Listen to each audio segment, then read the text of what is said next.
Hello दोस्तों, आप सभी का स्वागत है आपके अपने प्यारे चैनल मैथ स्टडी में। तो आज हम लोग बात करेंगे क्लास 8 के सुगम गणित, जिसमें हम बात करेंगे दोस्तों क्वेश्चन नंबर 33 और ये प्रश्नमाला 9 का भी है। ठीक है, तो चलते हैं, स्टार्ट करते हैं दोस्तों। देखिए सवाल क्या कहा जा रहा है, पढ़ते हैं इसको रीडिंग।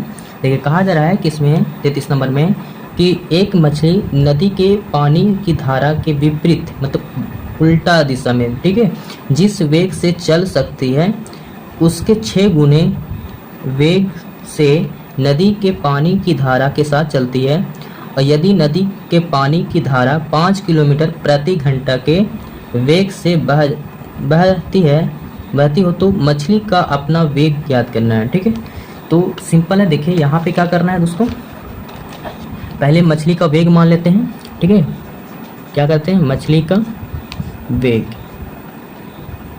का वेग कर लेते हैं। वेग ये चाल बराबर क्या मान लेते हैं, x मान लेते हैं। आई धारा की चाल क्या है इसमें है बच्चों, क्या है, 5 किलोमीटर है प्रति घंटा के हिसाब से होंगे माना। ठीक है, तो इसमें जो आपका है ना, कहा जा रहा है कि इस मछली में आपका क्या होगा, अनुकूल भी और प्रतिकूल भी। मतलब कहने का मतलब जिस तरीके से आप जिस वेग से चल रही है मछली और इस साइड में आपका धारा भी चलेगा 5 किलोमीटर, तो आपको क्या करेगा, बढ़ाएगी। अगर आप जिस मछली की तैराक जो होगी जिस दिशा में चलती है और उससे विपरीत मतलब उल्टा दिशा से धारा चले तो 5 घंटा क्या हो जाएगा, 5 किलोमीटर घट जाएगी। ठीक है, तो उसको देखो, मछली के साथ और धारा ये दो एक साथ चलेंगे तो उसको हम अनुकूल बोलते हैं। ठीक है बच्चों, तो अनुकूल के हिसाब से कितना हो जाएंगे वेग इसका, शॉर्ट में बता रहे हैं बच्चों। देखिए तो क्या होंगे, x + 5 हो जाएंगे। और प्रतिकूल का मतलब उल्टा दिशा, कहने का मतलब जिस मछली चल रही थी मछली का वेग उसके विपरीत दिशा से क्या चल रही है, धारा, उल्टा धारा चल रही है, तो उसका क्या हो जाएगा, x - 5 हो जाएगी। ठीक है, तो आपका सवाल ही क्या कितना गुना किसका कहा गया है, कहा गया है कि जब ये विपरीत दिशा चलती है ना तब उसमें 6 गुना होती है। देखिए तो यहाँ पर विपरीत है ना, जिस वेग से चलती है तो उसके 6 गुना, तो विपरीत वाला में क्या होती है, माइनस वाली ना, इसमें ही 6 गुना करेंगे। तो दोनों को पहले बराबर कर लीजिए इस तरीके से। प्रश्न से सवाल ही कह रहा था दोस्तों कि x + क्या हो जाएंगे 5 और बराबर x - 5, तो इसमें ही क्या करेंगे, 6 से गुना करेंगे बच्चों। ठीक है, देखिए तो x + 5 6x हो जाएंगे, 6 × 5 = 30। अब क्या कीजिएगा, 5 का 5 रहने दीजिए, प्लस से क्या हो जाएंगे, माइनस से प्लस हो जाएंगे इधर 30। ठीक है भाई, 6x का 6x रहने दीजिए, प्लस से इधर जाएंगे तो माइनस में x। अब 30 और 5 कितना हो जाएंगे, 35 हो जाएंगे। 6 में x में से एक जाएंगे तो 5x बचेंगे, गुना में तो बट्टा में जाएंगे दोस्तों, तो 5 × 7 = 35, मतलब कि x बराबर कितना होंगे, 7 किलोमीटर प्रति घंटा से चलेगी। कौन, मछली का वेग होगा। ठीक है, आई बात समझ में, तो कितना सिंपल था दोस्तों। ठीक है, तो उम्मीद करते हैं कि इस तरीके से आपको समझ में आ गई होगी। ठीक है, ये क्या निकला, मछली का वेग जो होगी वो 7 किलोमीटर प्रति घंटा होगी। चलते हैं क्वेश्चन नंबर 34 से बात करते हैं। क्वेश्चन नंबर 34 में है कि एक खेत 15 दिनों में जोता जा सकता है यदि खेत की 10 हेक्टेयर भूमि प्रतिदिन अधिक जोती जाए तो काम 10 दिनों में समाप्त हो जाता है।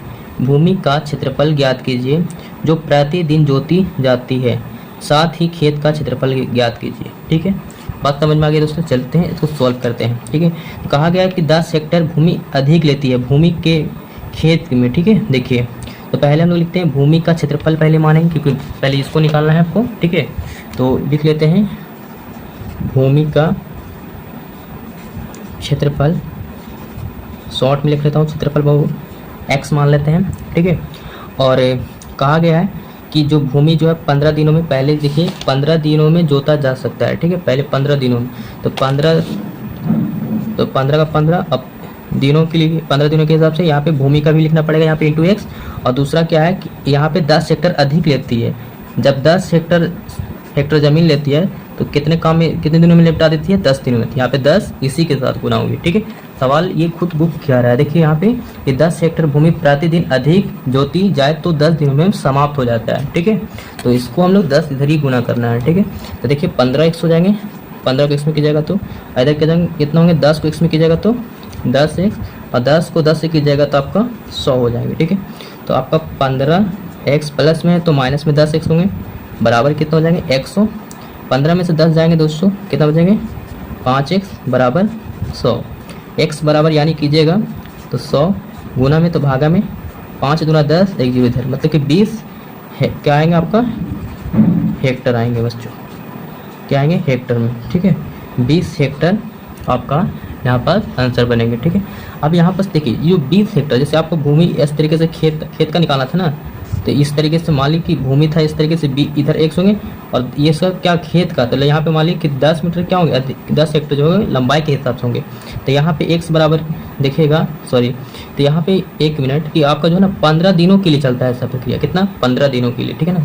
इसमें नहीं करेंगे, तो खेत होगा तब 15 दिनों के लिए जोता जा सकता है। तो इसमें खेत भूमि के लिए पूरा निकला ही इसमें अंदर का, तो इसमें 15 दिन के लिए, तो क्या कीजिएगा, खेत का अगर क्षेत्रफल कीजिएगा बच्चों, ठीक है, तो x बराबर कितना आ गया अंदर वाला भूमि के हिसाब से 20 हेक्टर। अभी 15 दिनों तक ऐसे चलता है प्रक्रिया, 15 दिनों के लिए जोती जाती है, ठीक है। तो खेत का क्षेत्रफल बराबर कीजिएगा तो लंबाई गुना चौड़ाई, तो लंबाई आपका कितना हो जाएगा, 15 दिन होंगे, ठीक है ना, और यहाँ पे चौड़ाई 20, ठीक है ना, अंदर वाला भूमि के हिसाब से, ठीक।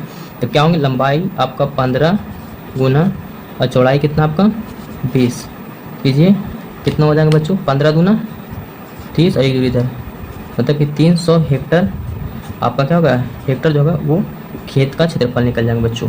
तो उम्मीद करते हैं कि इस तरीके से आपको परफेक्ट सटीक समझ में आ गए दोस्तों। फिर भी कोई डाउट लगता है तो आप प्लीज़ कमेंट सेक्शन में पूछ सकते हैं। ओके।